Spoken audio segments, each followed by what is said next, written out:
ሰላም ጤና ይስጥልኝ ውድ የስፖርት ቤተሰቦችና ታማኝ የመድፈኞቹ ደጋፊዎች፣ ዛሬ እንደተለመደው ባለፉት 24 ሰዓት ውስጥ የወጡ እጅግ በጣም ትኩስና አስደሳች የሆኑ የአርሰናል የዝውውር መረጃዎችን በአንድ ላይ አሰባስቤላችሁ ይዤላችሁ ቀርቤያለሁ።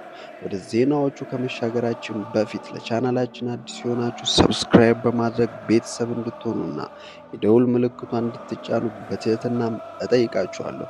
አሁን በቀጥታ ወደ ሰዓቱ ዋና ዋና መረጃዎች እናልፋለን።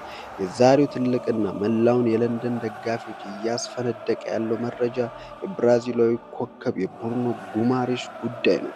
ከተለያዩ ታማኝ የውስጥ አዋቂ ምንጮች የወጡ መረጃዎች እንደሚያመለክቱት አርሰናል ከኒውካስትል ዩናይትድ አማካይ ብሩኖ ጉማሬሽ ጋር በግል ጥቅማ ጥቅሞች ዙሪያ ሙሉ ስምምነት ላይም ደርሷል።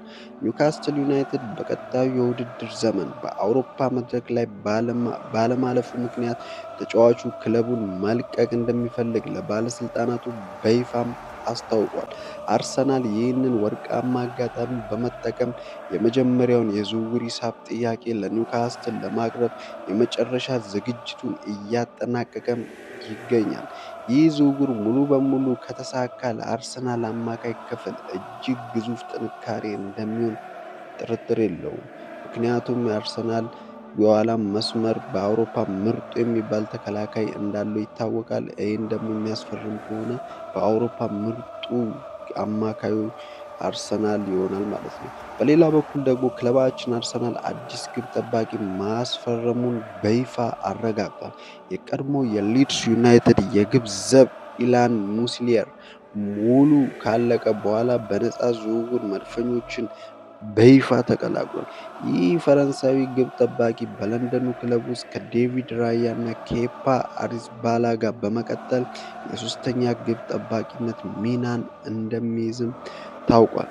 የመድፈኞቹ የዝውውር አደን በዚህ ብቻ አያበቃም። አርሰናል የክለቡ ቡርጁን ኮከብ ክሪስቶስ ጾልስን በ35 ሚሊዮን ፓውንድ የዝውውር ሂሳብ ለማስፈረም የመጨረሻው ምዕራፍ ላይም ደርሷል።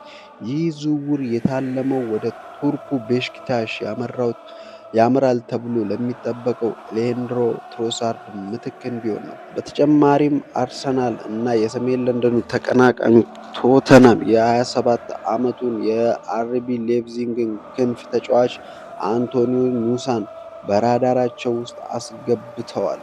ለማስፈረም ብርቱ ፉክክር ውስጥ መግባታቸው ታውቋል። ለአስቶን ቪላ አማካይ ሞርጋን ሮጀርስም አርሰናል ከፍተኛ ፍላጎት ቢያሳይም አስቶን ቪላዎች ለተጫዋቹ እስከ 130 ሚሊዮን ፓውንድ የሚጠጋ እጅግ ከፍተኛ ገንዘብ በመጠየቃቸው ዝውውሩ በአሁን ሰዓት እጅግ አስቸጋሪ አድርጎታል።